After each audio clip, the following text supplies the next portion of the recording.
All right, let's just make sure we don't have the echo today. No, we don't, because it's on mute. Good.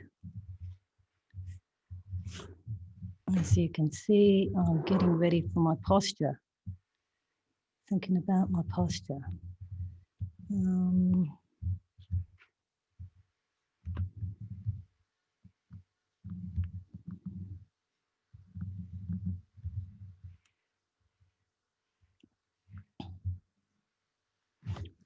All right, so welcome to Wednesday here on our, 13th week of the Bodhisattva's Way of Life with Geshe Sultram here at Chenrezig Institute. I start off the day with a meditation that will go for the next 30 minutes.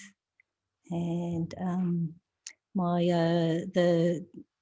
the meditation is that normally like doing some stabilizing meditation initially, and then going on to some analytical meditation, which I've been doing the 7 limbs.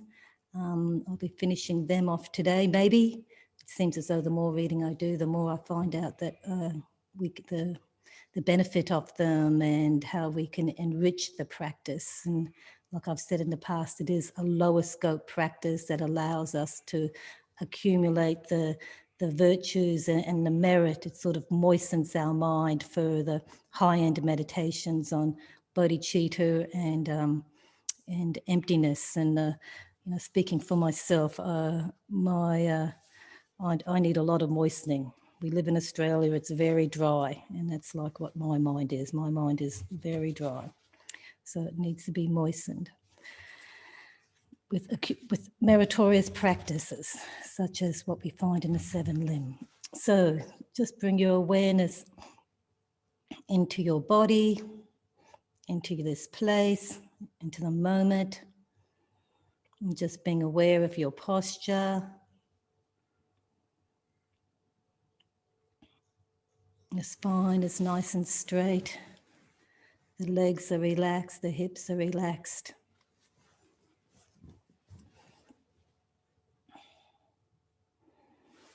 The arms are resting comfortably. Our shoulders are nice and straight, not slouching at all, keeping our chest open. Our face is relaxed.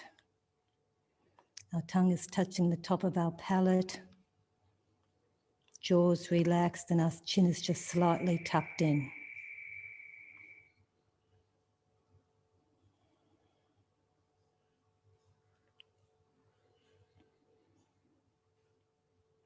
And we set our motivation, going for refuge to Buddha, Dharma and Sangha.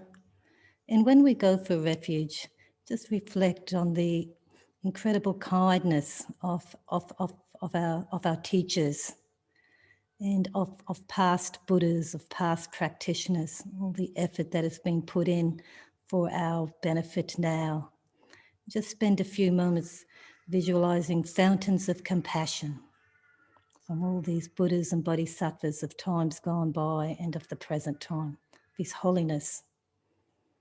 It's a fountain of compassion pouring down over us.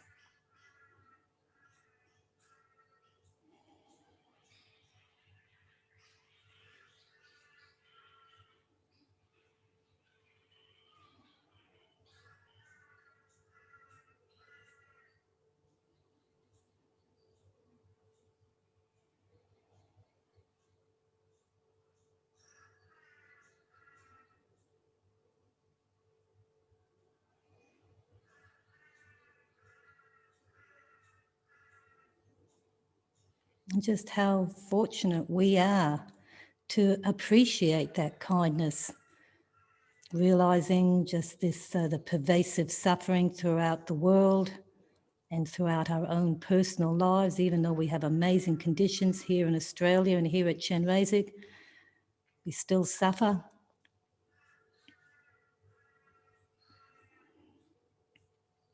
And that is only through our meditation's effort, such as this, through the 7 limbs, does a change begin to occur.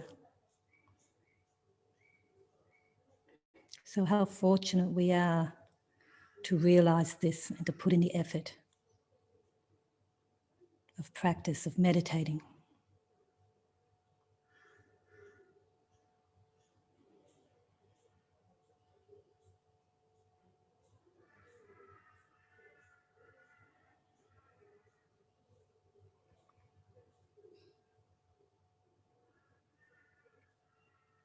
And we're doing this not only for our own personal liberation and to relieve our own personal suffering, but to also contribute to world peace, contribute to the helping of others.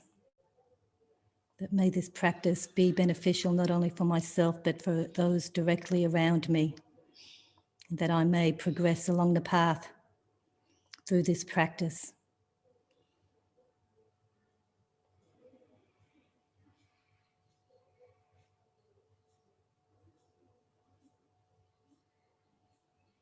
This is a source of my happiness. This will be the source of others' happiness through my effort. I must put in my very best effort, my enthusiasm, my joyous enthusiasm.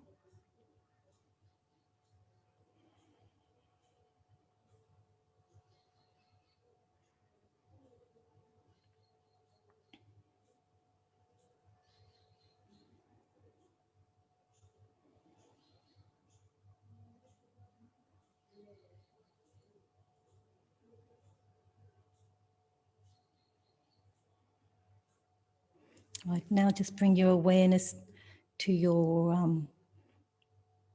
internal environment, to your thoughts and to your body. And today we'll just focus on sensations within the body. If thoughts come up, anything like that, just label them as thoughts and just go back to being aware of any body sensations. And just observing them, being the observer.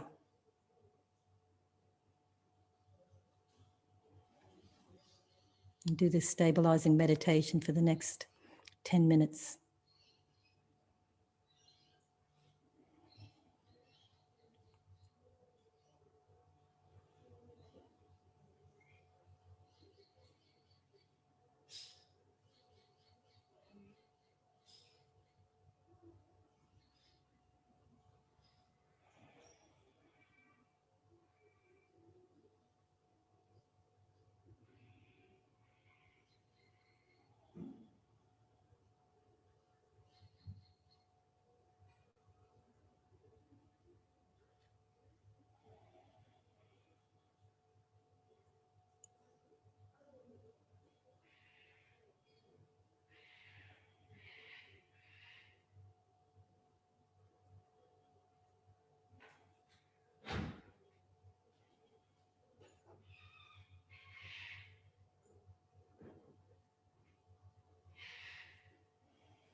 Just being aware of any body sensations, remaining relaxed.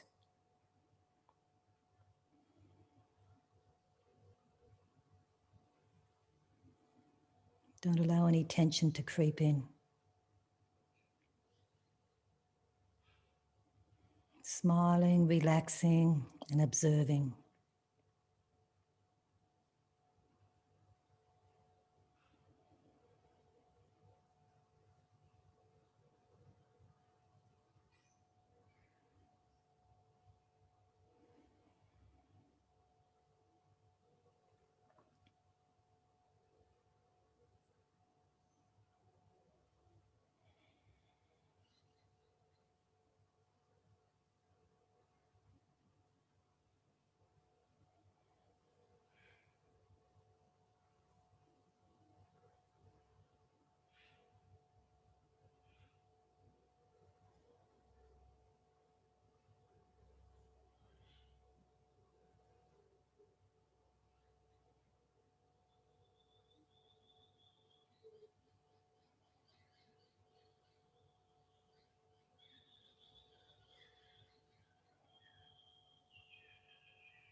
My mind is dry because I'm habituated to afflictions, to the delusions. And the 7-limb prayer is an antidote to changing those habits. So reverently I prostrate with my body, speech and mind and present clouds of offerings, both actual and mentally transformed.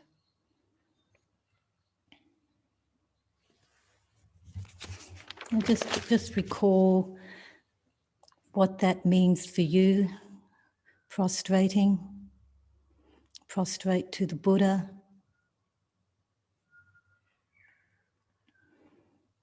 Place our hands at our forehead.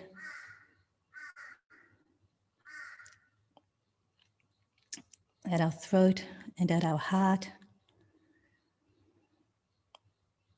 Our body, speech and mind.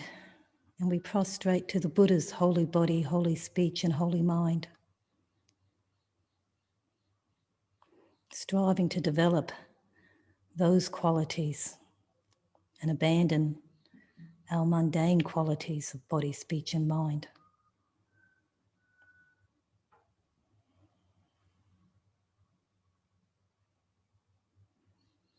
And we do this with as an expansive mind as possible. That it's me in past, present and future lives, and that it's all sentient beings, my enemies, my parents, right and left side of me. And that we are all prostrating with our body, speech and mind.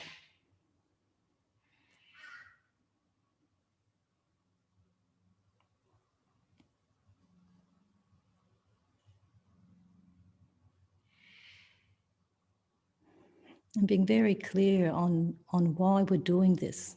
We're doing this for the benefit of all sentient beings, to purify our obscurations, our afflictions, so we can really develop the qualities of our teachers.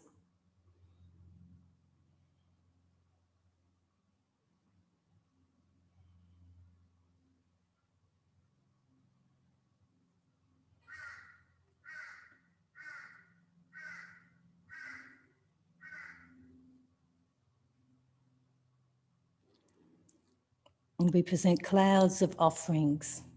Very easy way of accumulating virtue. We can do this by offering physically, such as water bowl offerings, or just offering our service to benefiting others, offering our service by being a volunteer in charitable services.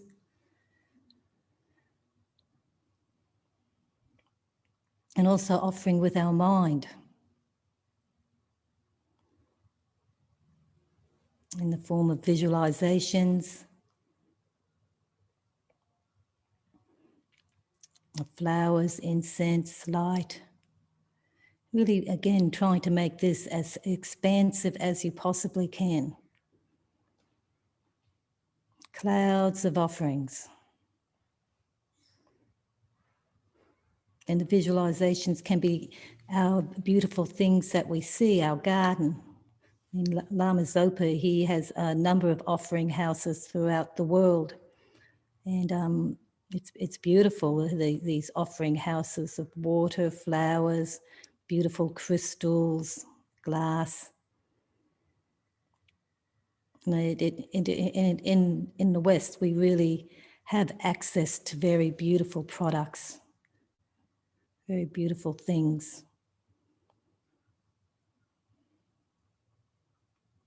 And so we offer them.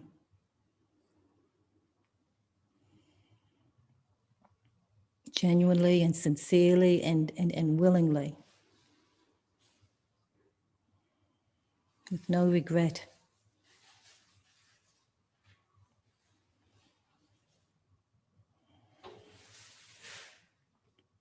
I mean, because the thing is that if we don't offer everything that we have, everything that we own, if we don't offer it to sentient beings, if we don't offer it to others, we're just going to lose the possibility of earning any merit, because we can't take any of it with us when we die.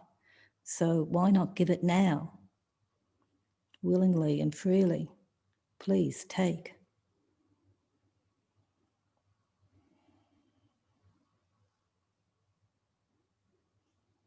We know that they aren't the source of our happiness.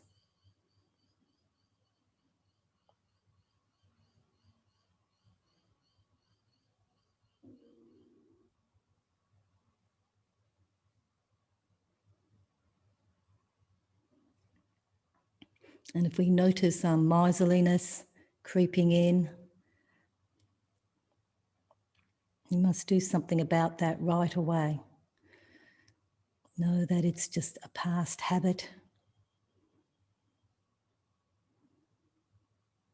It will only create me unhappiness, and it's not the source of my happiness.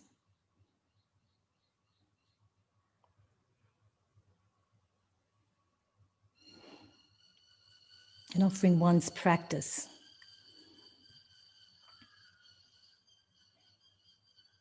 Offer our efforts, may these truly be beneficial.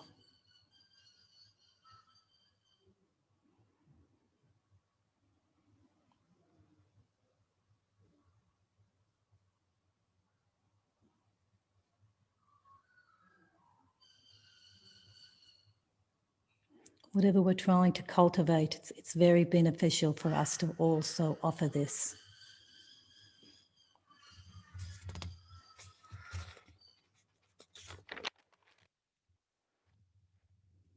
And I confess all my negativities accumulated since the beginningless of time.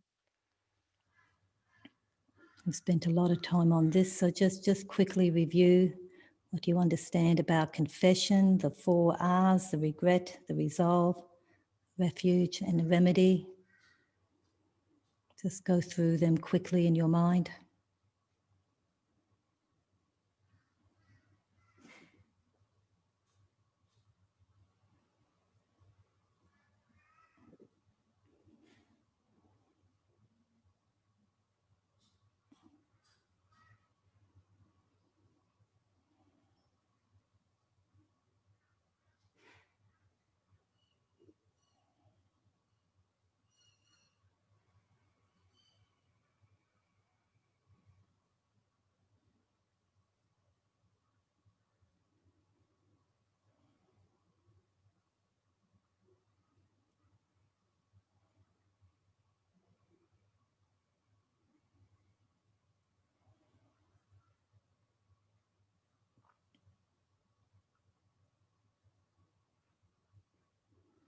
Make the remedy,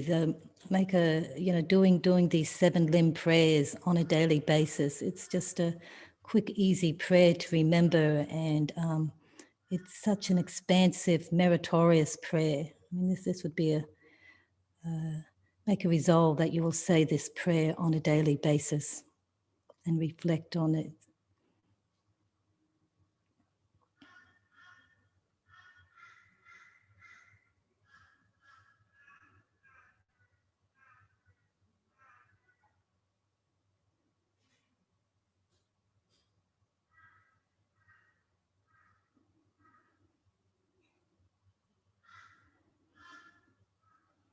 All negativities that we've engaged in can be purified, especially if we repeat these activities again and again. It's creating new habits. This is how the change occurs. Little steps, day by day, year by year, life by life.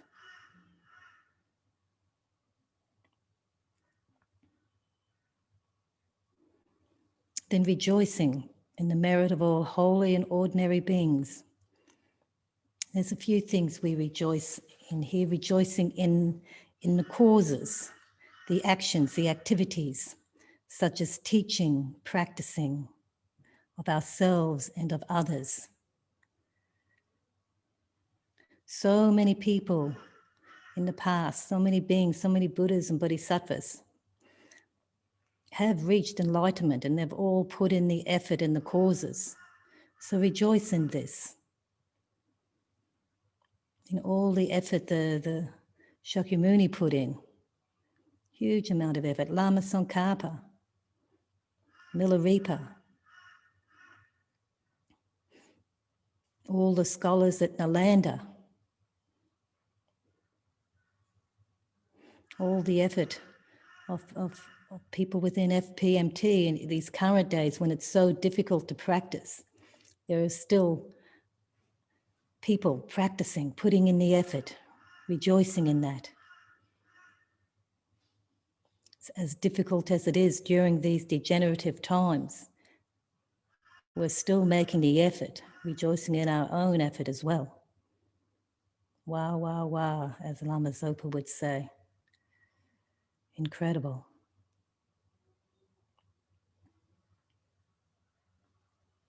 And then rejoicing in the result, that people have succeeded, that this is a step towards our own happiness. That Buddhahood, if we keep this up, we will make the grounds and paths, we will have progress, we will be of benefit to others. And the Dalai Lama, a current Buddha, the huge benefit that he has on the world is an absolute guiding light. I mean, rejoicing in that result. There are a lot of people throughout the world who are really putting in effort to create changes.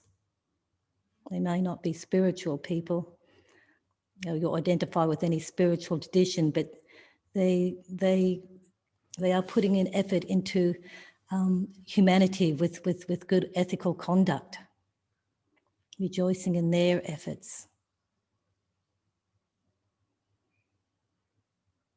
And the results of their efforts.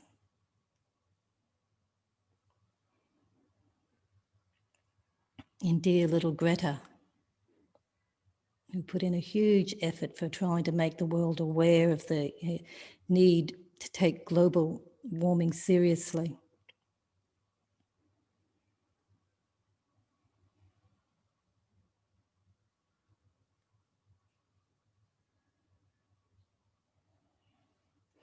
And to the effort of people here at Chenrezig, during these difficult times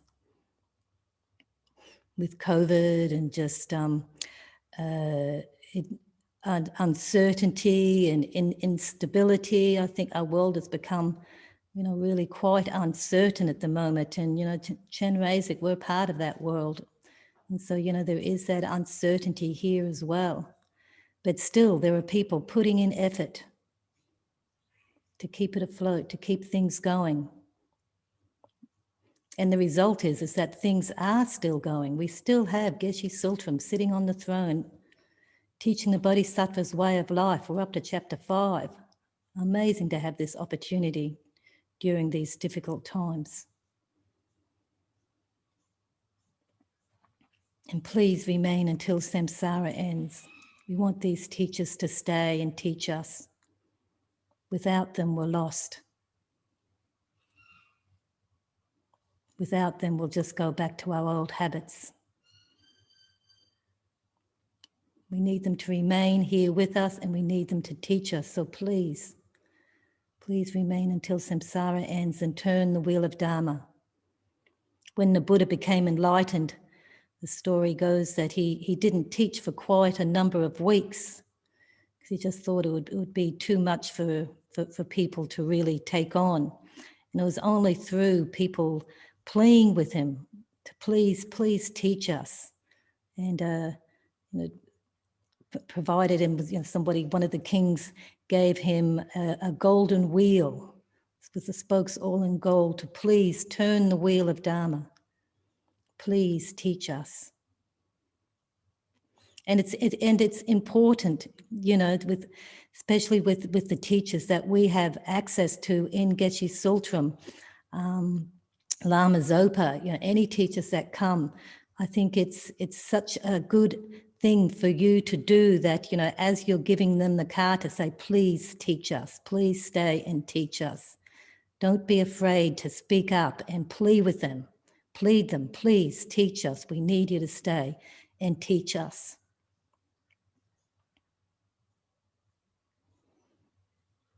I really took this on when I saw a long-term student of Lama Zopa that, whenever he's within the presence of Lama Zopa, he always asks them, please, Lama Zopa, teach us, do a certain retreat. If there's something that you want teachings on or you want a retreat, ask for it. And, we have Geshe Sultram here. Let him know that you want him to keep on teaching, that you want him to do retreats with us. How you feel he can be of benefit to you. Request it from your heart. Very important thing to do.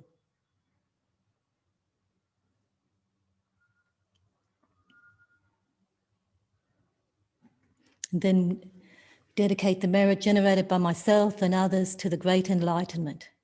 Now, with dedication, it's more than just a prayer, like the 4 immeasurables. That's a prayer, and I mean a very powerful prayer. And when we make our dedications, we certainly keep the 4 immeasurable thoughts in mind, but we back it up with the merit that we've created. Dedicating this merit that I've created through meditating, through my practice, through my readings, through attending teachings. I dedicate this to all sentient beings, the happiness of all sentient beings, the escaping from samsara of all sentient beings. May this merit be the cause of that, this huge aspiration.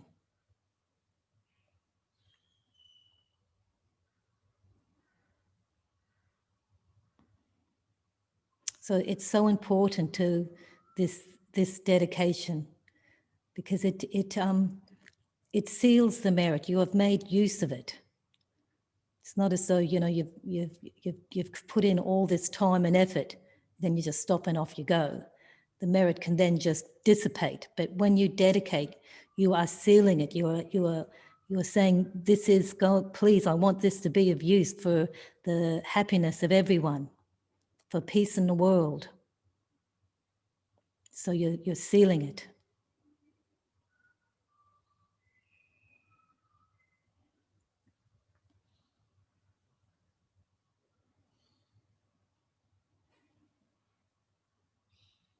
So reverently I prostrate with my body, speech and mind, present clouds of offerings, both actual and mentally transformed. I declare all my negative actions accumulated since the beginningless of time, and rejoice in the merits of all holy and ordinary beings. Please remain until samsara ends and turn the wheel of Dharma. I dedicate the merit generated by myself and others to the great enlightenment. May the supreme jewel of bodhicitta that has not arisen arise and grow, and may that which has arisen not diminish but increase more and more. May the supreme jewel of the wisdom, understanding emptiness that has not arisen arise and grow. And may that which has arisen not diminish but increase more and more. In the land encircled by the snowy mountains, you are the source of all happiness and good in this entire world. Chenrezig Tenzin Gyatso, please, please live long. You who uphold the subduer's moral way, who serve as the bountiful bearer for sustaining, preserving, and spreading Manjanath's victorious doctrine, who accomplishes magnificent prayers honoring the three jewels, Saviour of myself and others, your disciples, please, please live long. May all our holy gurus please live long and always turn the wheel of Dharma for us and lead us towards enlightenment.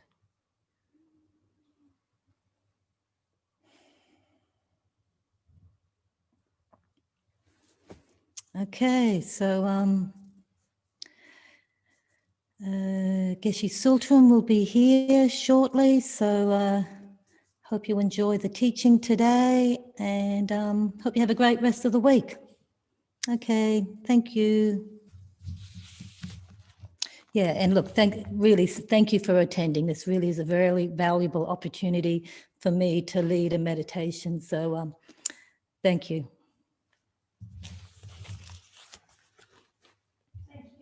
Thanks, Dave. It was nice. I didn't fall asleep. Okay. I'm awake. Thanks, Terry. We'll see you later, mate.